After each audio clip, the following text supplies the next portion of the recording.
Stuck Out Here, Chapter 1. People talk about coming out here all the time. Out this far where one can barely see the celestial bodies nearest to them. Empty space, decorated only with stars so distant they could be specks of light on a wall you'll never touch. I think there was a movie with that sort of thing 100 or so years ago. People talk about it for any number of reasons. Maybe they want to get away, start a new life on a new planet. Sometimes it's about exploration, even if there's not very much to see. Of course, there's the whack jobs going on about alien life. Probably makes them the strangest life form in the solar system, ironically enough. Pretty sure this place has been mapped inside and out, and if there's life we haven't seen, it must be more extra than terrestrial. I believe I'm coming up on 18 years out here. It's alright, but I don't know that it's all it's chalked up to be. The quiet is nice. I appreciate the soft hum of the ship. Shuttle might be a better word for it, even if it's usually not taking me anywhere. Not that I mind the modest size, of course. My shelf neatly fits my books. Dresser's about as small as the stacks of clothes inside it. My desk is big enough for me to rest my elbows when I write. Just enough room to stand in the center of it all. The only thing bigger than it needs to be is the bed, and I'm not complaining. I keep it in good condition, too. Same ship I've had since I started working off-planet, depending on what you think of that whole Theseus's ship thing. They're definitely not made to last this long, but it's easier than the process of getting a new one. I've heard it takes forever, and you're stuck living in government dorms while they go through the replacement process. Sounds like a nightmare. The components currently installed in the ship are significantly higher power than what it came with. I keep a spare of every crucial part at all times, plus the tools to install them. I keep the ship mostly powered off half the time, which extends the lifespan of my fuel supply by several months, and you can find batteries with so much juice that you never have to think about them again. I've got an extra fridge installed with high-density rations, which can stretch my food supply over another couple months, and after eating those for every meal, landing the resupply doesn't bother me nearly as much. I really only have to touch down twice a year, and that's more than enough for me. When I'm not out working, I prefer to spend the rest of my time sitting in the same spot, in between the orbit paths of Mars and Jupiter, with my ship set to remain there. I used to travel, going to all corners of the inhabited solar system. In recent years, however, I'll stay out here for months at a time. It's such a comfortable place to be. I can look out any window and see nothing but stars, reaching further than this ship could ever hope to take me. It makes for a great view to sit in front of and think. People talk about coming out here all the time, but you know what they never talk about? The amount of time you have to think. What else is there to do on a tiny ship in the middle of nothing, nowhere? A fresh supply of books only lasts for, 2 months? Movies get run through even quicker if I was still interested in that sort of thing. Plenty of room to write, but my thoughts are the only thing I have to write. And after 18 years, I might be running out of those as well. An alarm goes off. I'd be able to tune it out if it wasn't the tone from my calendar. It's that time of year again. As much as I enjoy all the time to myself, duty calls at this time every year. I turn on my console, type in the password, and select the last of the 3 saved coordinates. Time to land this thing and check in. With any luck, I can get this over with quickly and get out there. Upon reaching Mars, I land my ship and head briskly into the flight record office, bracing myself for my semi-yearly interaction with Hugo. I enter the building and notice a new receptionist standing next to him. "Well, if it isn't good old Murdoch, right on time as per usual," Hugo chirps, as if he'd been waiting all year for this. He sets a clipboard on the desk with a form for the flight record. "Morning." I take the flight form and begin filling it out quickly. It's the same information every year. "Now, I don't know how you fleet folk always know what time of day it is when you come in," he says, in what must be an attempt at small talk. Not his best work. Sun's in the east. About halfway through the page. I should have known. "Did you need a form for restocking your ship?" he asks. "Nope, when I get back," I respond. "Oh, that's right, I forgot. Hey, this here is the new meat, as they say. Her name is Gina, and she's quite the character." I see him nudge her out of the corner of my eye. "Nice to meet you," I say, but my eyes don't leave the page. About 2/3 through the form. "Murdoch's what we call the strong silent type, but a great guy. Very dependable. He's not native to Mars. You two have that in common." He leans back against the desk. I didn't tell him I wasn't native, and I wonder how far he had to look to figure that out. "Where are you from?" Gina asks. I pause for half a second, glancing at Hugo. Apparently he wants me to answer this one. "Venus," I continue writing. "Oh, nice. I've always wanted to visit the tropics there," she replies.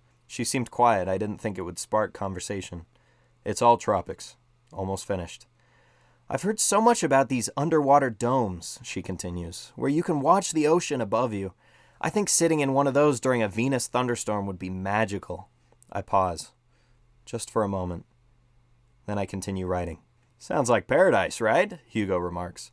Makes you wonder why someone would want to relocate somewhere like this. Just then I finish the last portion of the form. Right, have a good one. I slide the clipboard back to Gina and Hugo. He skims over it. Off to position classified again, eh? You know, we have openings in other places if you ever want to try something new, Hugo says. I was already walking to the door. No thanks. See you in 6 months, I say with a dismissive wave. I power on my ship and wait for permission to take off. Hugo gives me the same offer every year, and every year it gives me the same thought as I'm leaving. It's such incredible fortune that I have this job.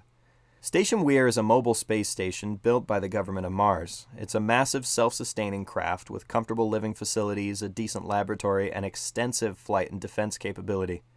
I don't know what they plan to use it for, no one would tell me when I was hired, but I assume it's some sort of safe house in the event of an emergency. I guess it makes sense that they'd keep that sort of thing top secret. My job is to go out there once a year and spend a few months making sure everything's in working condition so that the station can become operational at a moment's notice. It's quiet, comfortable, and entirely peaceful.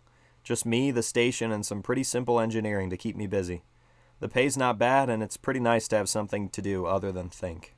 An orange light comes on with a soft ding, and I charge up the thrusters. So long, Hugo. See you next year. I turn to my console and select the second of the 3 saved coordinates. The ship slowly whirs into action as I begin following the path. I'm not in a hurry. Mars begins to disappear from view, and I'm in the depths of space once again. Nothing to do now but wait. Like every year, I find myself thinking about how I ended up here. I took this job 18 years ago, being given this ship and the instruction not to tell another soul about it. I'm not entirely sure how they found me, being a citizen of Venus. Said it was because I'm a capable engineer, as if there's any shortage of those. I suppose I shouldn't look a gift horse in the mouth. I appreciate the job now just as much as I appreciated it then. Away from home, by myself, and comfortable working conditions. Probably the best work I could be doing right now.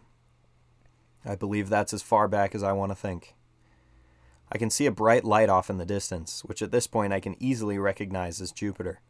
People have been talking about the possibility of developing colonies over there for so long it's hard to believe they're actually starting to succeed. Orbiting colonies like that are not very common, especially at the size they're going for. Maybe I'll start traveling again and visit one of them someday. The books on my shelf are a bit dusty. Maybe it's time to give one of them another read. I'm not much in the mood to think right now. A small stack of movies might have not been a bad idea, although I think that every year. I'm about to be on my feet for many more hours a day than I'm used to, so maybe a nap could be good, or some stretches. And I'll save the stretches for later.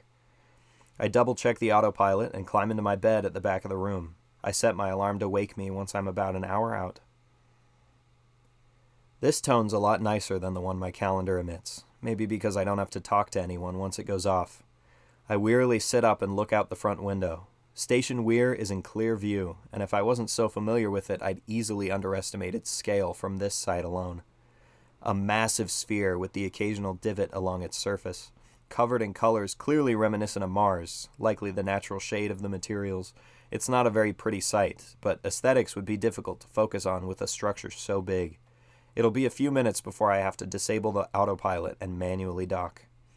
I turn to the drawers under my bed and begin digging through the one on the bottom left, pulling out my equipment and placing them in the bag under my desk. Half of these tools likely won't be necessary. The station doesn't typically fall into serious disrepair in between these visits. I replaced most of the piping a couple years ago, so those should be fine. Electrical work is usually in order. Most of the doors don't use hinges, but the ones that do will need some cleaning after sitting unused for so long. Essentially just making sure the place doesn't gather too much dust. I glance out the starboard window and pause. There's another ship out there. That's odd. They aren't moving and they're too far away for me to see through their window. What I can see, however, is that their ship is even smaller than mine. Don't see that very often, especially out here. They're facing away from the station, so I don't think they're here because of it. I hope so, at least. Last thing I need is to be dealing with some brute thinking the place is abandoned and trying to salvage parts from it. I shut the drawer and close my bag. With my last few minutes, I decide to get those stretches in. I mostly focus on my legs. They're going to need it more than the rest of me. I settle into the pilot's seat, strap myself in, and disable the autopilot. I grab the control sticks and start maneuvering to the docking bay. A button on my console sends an encrypted code to the docking bay hatch, prompting it to open. I slowly navigate my ship inside, bring it to the corner closest to the door, and land it softly in place. With a deep breath, I unstrap myself and exit the ship. I approach the docking bay door and press a small button on the side of the security lock. When prompted, I scan my eye, then the prints of every finger on my right hand. The lock displays my name and the door clicks open. The bright, spacious central hub looks as sleek as ever. All the lights are on, which means the solar batteries are fine. I'll go give those a look first, make sure they'll be working at least until I come back next year. The air smells a little funny, but it's breathable. The ventilation system usually needs a good clean, so that's nothing to be concerned about. I'll be eating in a couple hours, during which I can make sure the food systems are all in order. Other than that, nothing stands out. First priority, obviously, is making sure the essentials are operational. Food, water, electricity, oxygen, you know the list. Afterwards, however, comes a full walkthrough of the station, checking every room and hallway to ensure everything's in good condition. That's the part that extends the job from 1 or 2 weeks to several months. It's also the most relaxing. With a deep breath in, I'm ready to get started. The entire station shakes slightly as a massive crash is heard in the distance. Alarms immediately start ringing throughout the station. "Lockdown initiated," sounds across the station over the intercom. I sprint towards the direction of the sound, praying that whatever's there isn't going to get me killed. I start to smell smoke, meaning fire, indicating that wherever it is still has oxygen. I round the bend and the scene comes into view. Half of a tiny ship lays burning in the hall. I can see the hole it made when it slammed through the wall, now sealed in an automatic protective measure. It must have sliced the ship when it closed, quelling my curiosity regarding its other half. There's nothing around it to catch fire, so in the worst case scenario I can let it burn out and clean up what's left afterwards. I should check that there's still someone inside. It looks like a kid. I rush to the fire extinguisher down the hall and scramble to prep it. I spray the fire, creating a path to the smashed front window. Tossing the extinguisher aside, I climb in and grab the kid. He was fastened to his seat at least, which seems to have saved him from some serious injury. Can't be any older than 16. He doesn't look to be in great shape, but he's not dead. I pull the kid a safe distance from the ship. The Central Control Unit should have someone I can contact about this. I'd imagine protocol is to notify an authority first, and the kid will hold up just fine until then. I can get some things from the medical bay on the way back. Entering the control unit a few minutes later, with alarms and red lights circling the room, things only get more baffling. Every screen is red, pretty standard for a station on high alert, but the degree to which this place is locked down is absurd. Once I finally navigate to the row of communication consoles, I find that they're unusable. As a result of the station's condition, they demand an authorization code from at least 5 from a list of officials. Strange to assume they'd even be on board during an event like this. No matter what option I choose, I'm met with an impassable wall, refusing to let me send a message of any kind. Skimming over the other consoles, the station is unable to be reopened, moved, or anything in between. Every screen requests a password I do not have. As far as Station Weir is concerned, we are in total isolated stasis. This is a lockdown unlike anything I've ever seen. I'll have to send a message from my own ship. For now, I'll get back to the kid. I make a quick trip back to the crash site where the fire has mostly subsided. The kid is gone. I'm back on the dumpster diver hypothesis. Either that or this kid's a drifter. How does someone his age even end up in this situation? I don't assume he'd be willing to tell me, and my curiosity isn't potent enough to be worth the effort. I need to find this kid regardless. Running down the hall, I start thinking through the places that he could be. If he's looking for valuables, he's probably going to end up at the laboratory. If he's looking to live here, then I'd imagine he'd try to find the cafeteria. That's better than thinking he'd look for a bedroom first. There are thousands of them in here. I guess one of the storage rooms would be likely for either scenario. The kitchen is close to the center, so I'll check there first. I'll pass the laboratory on the way, and it's surrounded by balcony and catwalks, which gives me a good vantage point if he's walking the halls. I cannot believe this is happening right now. Once this is all over, who do I tell? I don't know who has the proper authority even to know this station exists. The head of the Council of Mars? How would I even get in communication with someone like that? I wonder if the classification of my position would earn me that kind of privilege. I'm still so confused as to the severity of this lockdown. Without those government officials on board, what can you do? No navigation, no communication of any kind? I don't understand it. Either the protective measures of this place were very poorly planned out, or my emergency safe house theory is off the mark. I reach the laboratory and scan the facility. Aside from the red hue splashed onto every inch of the station, the place looks totally normal. He must be somewhere else. I cross the hall to get to the staircase. The elevator is inoperable, of course, but stop as I reach the doorway. I see the escape pod bay and the kid pacing in front of the vessels. I approach the room slowly in an effort not to scare him into running again. He seems frustrated, and as I reach the doorway, I see why. Every escape pod has a big steel door firmly closed in front of it, preventing access. The kid walks to the computer at the end of the room and desperately taps at it to no avail. It requires the same authentication as the consoles in the control unit. On top of everything else, now no one's allowed to leave either. I have to bite my tongue to avoid shouting in disbelief. The kid spots me, and his eyes dart around the room. I assume he's looking for a way to get past me. I slowly enter the room, prepared to grab him if he runs. Kid, calm down. Let's figure out how to get you home. You're not supposed to be here. I have no clue how to do that, but I'm trying to speak as calmly as possible. His breathing gets noticeably heavier, and as I keep stepping forward, he makes a break for it. He gets in front of me and quickly steps from left to right, getting past me. I chase him through the halls, trying to think of anything to say when I catch him. This clearly isn't working. He reaches the docking bay and frantically tries to open the door, pushing and pulling with practically his entire body weight. The door doesn't budge, and it gives me the chance to gain on him. Thank goodness, too. I never would have caught him had he kept running. I tackle him to the ground and hold him there. No! Let me go! I can't! He squirms in every direction he can, but I've got him pinned. That's enough! I can't have you on board. I'm calling someone and getting you out of here. He gradually slows down, a growing look of defeat on his face. I hold the kid by his arm and approach the docking bay. I definitely left the door open, but now it's locked and asking for my identification again, both of which aren't normal. Must be a result of the lockdown. I scan my eye and prints and enter the docking bay, shutting the door behind me so the kid can't leave. The exit hatch is sealed in the same way the hole in the wall was. Guess leaving really isn't an option. I sit the kid on the ground next to my ship. Don't go anywhere. I need to use the comms on my ship, I say, pointing firmly at him. I enter the ship and sit in the pilot's seat, powering it on. My console is working, thankfully. I navigate to the communications screen, input my password, and select the contact labeled Employer. I type up a quick summary of what's taken place and hit send. Almost immediately, I receive an error message. You've got to be kidding me. Skimming through the message, the station seems to be disabling the communication capabilities of my own ship.